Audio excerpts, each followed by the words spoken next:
Elitismo cultural é um debate que a gente precisa levantar nas canções populares, o que pode ser uma ofensa efetivamente aos direitos na nossa sociedade atual. Muito bem-vinda, muito bem-vindo, muito bem-vinde a mais um episódio do Papo Juriscast, seu podcast jurídico diferente. Eu sou o Erickson Moraes e estou virtualmente ladeado por meus queridíssimos, amabilíssimos e carnavalescos amigos. Belbeck, que está com o microfone desligado. É o carnaval. Belbeck.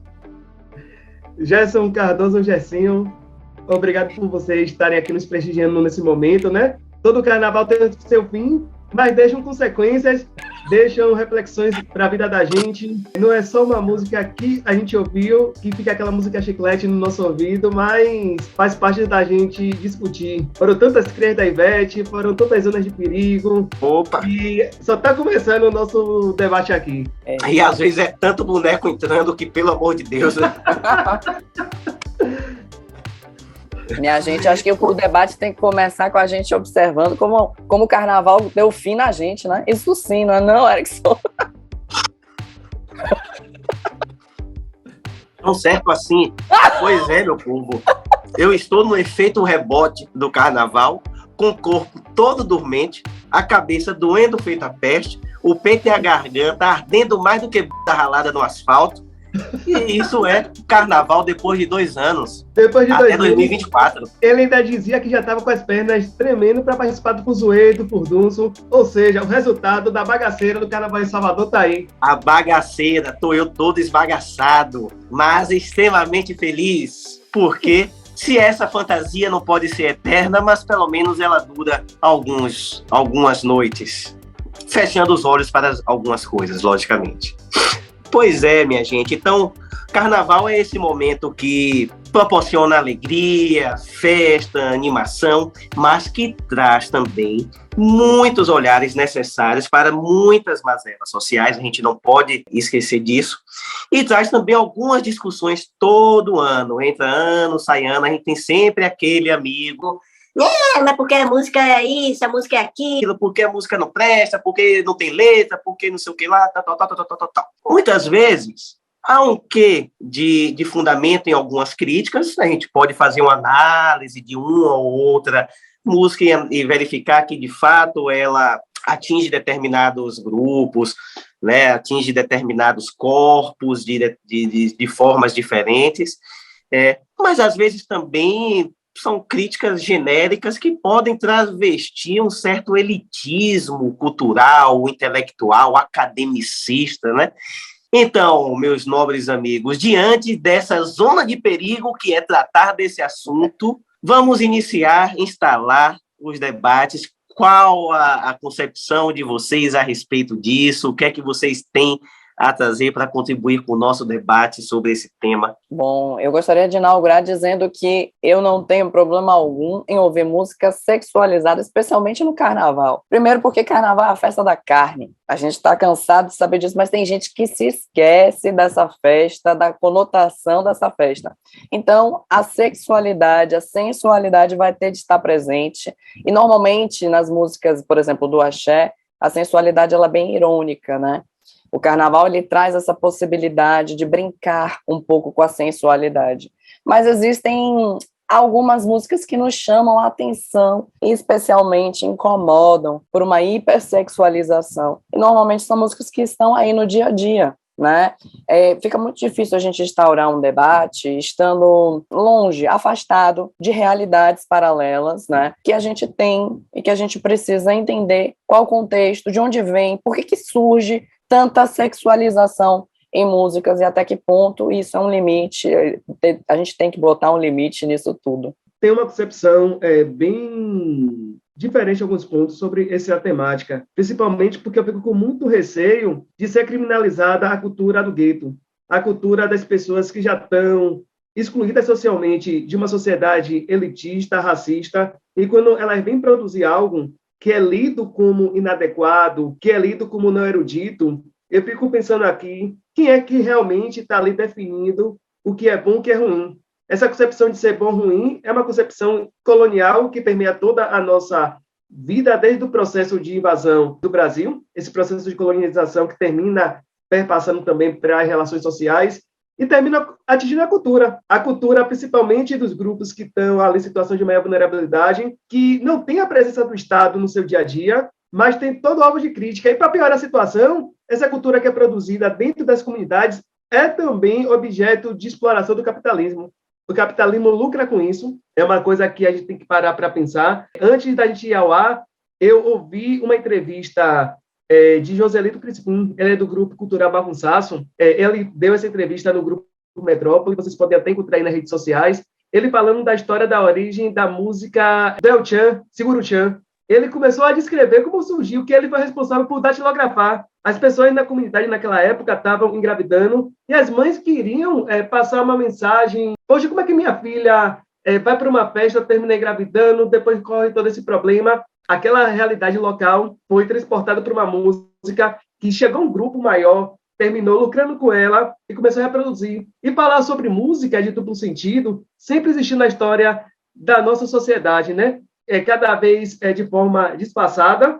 A gente percebe também o quanto a música carrega valores sociais da gente. Aqui em Salvador mesmo, a realidade local, a gente teve música totalmente racista. Basta lembrar o próprio Luiz Caldas, quando canta Negra do Cabelo Duro, né? Bel Marques, até hoje, não tirou do repertório dele. Eu vi, pessoalmente, ele cantando Cabelo Duro de Picharim, Meu Cabelo Duro, e todo mundo lá botando a mão. Beleza, é festa. O próprio Chico Buarque traz na música dele A Coisa Tá Preta, a Marieta manda um beijo para os seus, ou seja, são valores. E quando essas questões que terminam dialogando com a nossa formação recaem sobre a população pobre, é aí que tem maior discussão. A população pobre termina retratando, de fato, a realidade dela. Teve uma entrevista que viralizou de Anitta, ela estava dando uma palestra em Harvard, perguntando por que o funk era criminalizado. E ela falou assim, minha gente, a gente termina retratando a realidade do que vê. Não é o barco que vai e volta, não é a garota de Ipanema, é a realidade de violência, quando a polícia adentra praticando toda aquela atrocidade, é a realidade de vulnerabilidade social. A gente vai estar ali falando sobre o quê? Acho que é muito sobre isso, né? Calma, já que você chegou até aqui, por que não curtir esse vídeo e compartilhar? Nós também temos outros conteúdos jurídicos que você pode conferir aqui no canal do Papo Juriscast. Não se esqueça, nós estamos também no Spotify e no Google Podcasts. Sobre o que vivencia, né? Imagine, Nego Drama tinha como cantar sobre paz, Mano Brown tem como cantar sobre paz, né? Esse ponto que você traz, assim, extremamente importante, né? E, além disso, essa questão de mercado também, porque, às vezes, a gente tem uma tendência de responsabilização da pessoa pelo que ela ouve. A gente fala assim, porque fulana gosta de pagodão, gosta disso, gosta daquilo.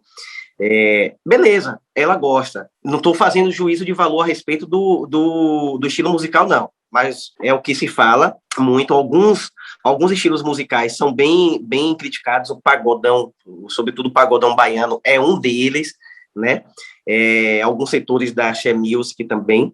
Então, falam assim, culpam, responsabilizam a pessoa por gostar desse determinado estilo. Aí eu pergunto, mas quais outros estilos chegam a essa outra pessoa, né? Porque o mercado se vale, logicamente, dos seus cânones, de suas bases, para vender. O mercado quer vender. E o mercado vende do que é mais comprado. E se compra do que é mais vendido. Então, é uma lógica autômata.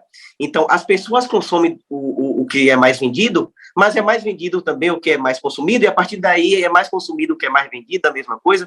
E isso vem com a indústria fonográfica a partir mais ou menos da década de 70, 80, em que a indústria fonográfica começa a ditar, não são mais os artistas que dizem o que vão lançar, é a indústria fonográfica. Senão, os artistas não conseguem lançar nada. Porque a gente verifica, por exemplo, aqui em Salvador tem artistas maravilhosos, Vandal, Cronista do Morro, tem vários artistas assim incríveis, mas que não recebem atenção do mercado e que tem uma outra proposta cultural,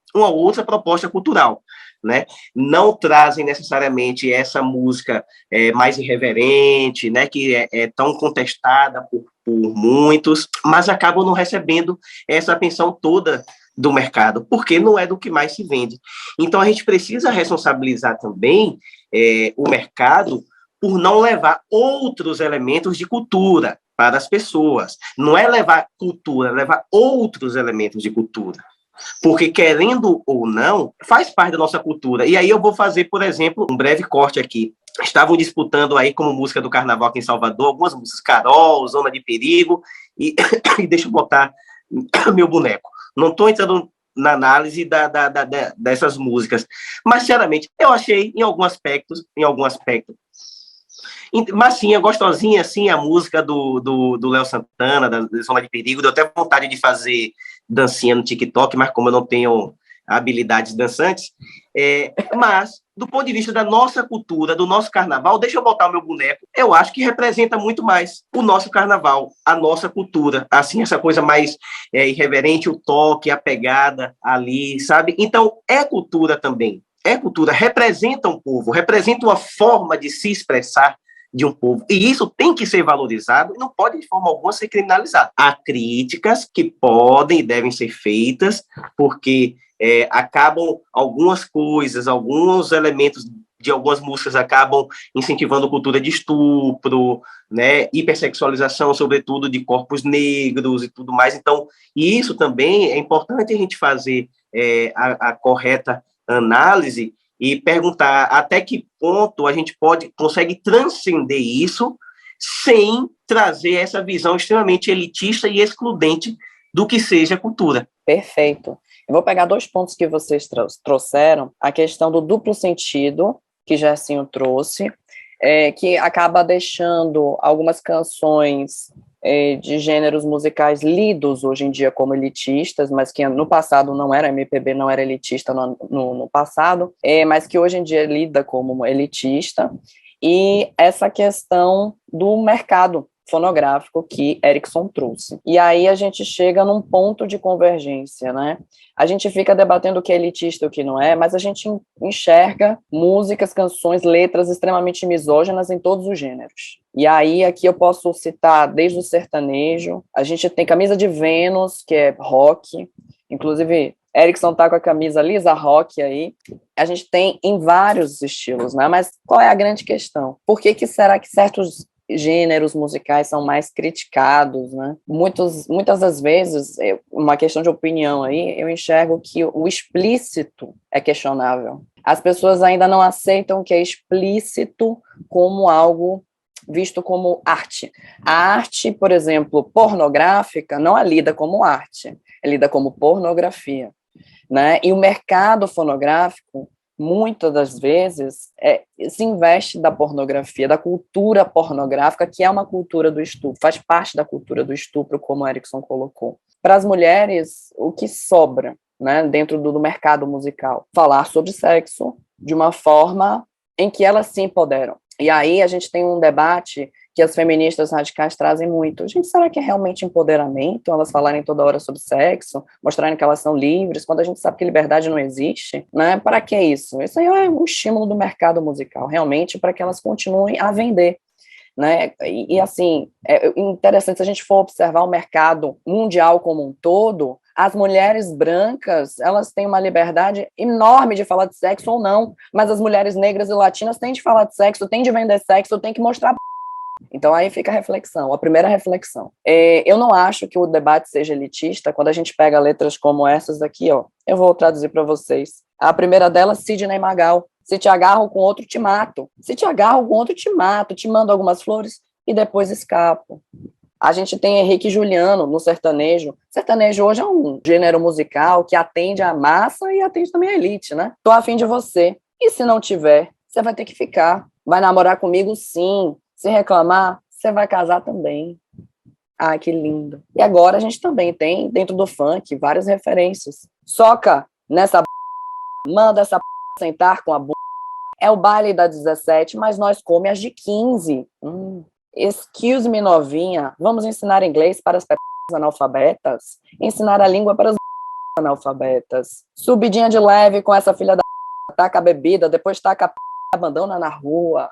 Gente, é sobre isso. Às vezes o explícito precisa ser revisto mesmo. E aí eu acho que o debate ele não é elitista, não. É o debate poético. É poético isso? É poético falar sobre pornografia? Não sei, vocês aqui vão dizer. Mas a grande questão é que o explícito é questionável. Eu acho que esse é o grande ponto. Por quê? Porque atinge, assim, a esfera pessoal. Incomoda, assim, você estar passando, ouvindo esse tipo de som. Especialmente quando você ouve, por exemplo, todo final de semana no paredão. Sabe, é uma cultura que se retroalimenta de misoginia. Se você acha que as pessoas estão lá tranquilas, respeitando as mulheres, ouvindo esse tipo de música, eu acho que é um ledo engano. Só quem já passou por um paredão sabe o que eu estou falando. A gente hoje também tem uma sociedade que prega muito pela liberdade, né? Liberdade de expressão, liberdade de corpos com suas regras, meu corpo, minhas regras. Eu concordo com você no sentido de que tem canções que terminam trazendo elementos que reforçam o estereótipo da mulher, reforçam o estereótipo também do homem negro hipersexualizado. Zona de Perigo, a dancinha que Léo Santana fez foi muito fundamental para que a música tivesse o boom. Muitas pessoas não tiveram essa percepção. A gente percebe o quanto de elementos são trazidos numa sociedade justamente que tem toda essa crítica pela questão de vulnerabilidade de corpos. E a mulher, a gente sabe que termina ficando nessa situação. Mas, como você trouxe, Bel, Vininha também, minha preocupação é realmente criminalizar produções que vêm da periferia, de pessoas negras, principalmente, que ao longo do tempo são tidas como produções que não prestam, e a gente tem que parar para pensar também que muitos talentos são perdidos por conta disso. Recentemente foi para uma festa aqui em Salvador, no dia 2 de fevereiro, e o artista principal foi Carlos Brau. Ele trouxe algumas falas marcantes, mas tem duas que eu quero até compartilhar com vocês. Uma fala foi no sentido de que cultura vai de Luiz Caldas a Beethoven. Luiz Caldas foi um dos convidados da festa, e ele trouxe outra ideia que eu acho que essa daí é fundamental para a gente compartilhar. Esse ano a Timbalada está completando 30 anos, esse projeto de vida, de cultura, né? E ele falou que a Timbalada, o timbal, tirou eles da lama. O quanto uma produção cultural advinda de uma comunidade é importante para promover, inclusive, o protagonismo, a mudança, o acesso à renda daquela família. Quando a gente critica determinada produção como presta ou não presta, a gente também está contribuindo para que aquela pessoa não acesse ao mundo do trabalho, não acesse aos bens e serviços numa sociedade racista, capitalista, elitista. Também tem que fazer essa ponderação. E outra questão que eu quero compartilhar rapidamente é sobre um trecho do livro de Carla Cotirene, não sei se vocês já leram aquele Interseccionalidade da Feministas Plurais. Ela fala sobre a lei antibaixaria, que foi um movimento protagonizado por mulheres brancas, parlamentares, dizendo o que prestava e o que não prestava, sendo que, normalmente, o que está sendo discutido é aquilo que a própria branquitude, seja ela social, seja ela acadêmica, esconde para debaixo do tapete, que termina sendo as maiores reprodutoras de violência, da misoginia, da violência doméstica, do sexismo, do racismo, enfim. Eu acho que a gente precisa estar atento, perceber que a gente vive numa sociedade que é diversa e que o que eu quero consumir ou não significa dizer que é melhor ou não do que aquilo que está sendo produzido culturalmente, socialmente e é criticado como algo imprestável. Com certeza. Mas a crítica, ela merece ser feita. Toda vez que houver realmente uma violação explícita de direitos, a gente precisa se assegurar, né? Afinal, o Emílio quer comer a acarajé, mas Sara Baiana não quer dar. Você acha que é o quê que ela não quer dar, Jacinho? Isso é timbalada. Não é explícito, mas é bonito, irônico. E é gostoso, né? Mas a crítica, ela precisa não ser velada mais. Eu acho que a gente está numa sociedade que é tão plural que precisa se fazer respeitar. Onde ela se sente agredida, ela precisa se fazer respeitar.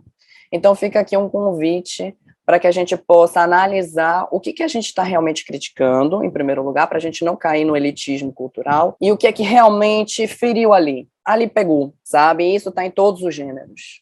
Isso está em todas as classes. É interessante a gente entender que algumas questões, e aí fica aqui uma autocrítica, algumas questões sobre o que é explícito, né, acaba caindo muito nessa ideia, nesse conceito de classe social, porque a gente sabe que as classes mais elevadas, as classes sociais mais elevadas, elas não deixam a violência explícita, né? Tudo é muito dentro de casa, tudo muito...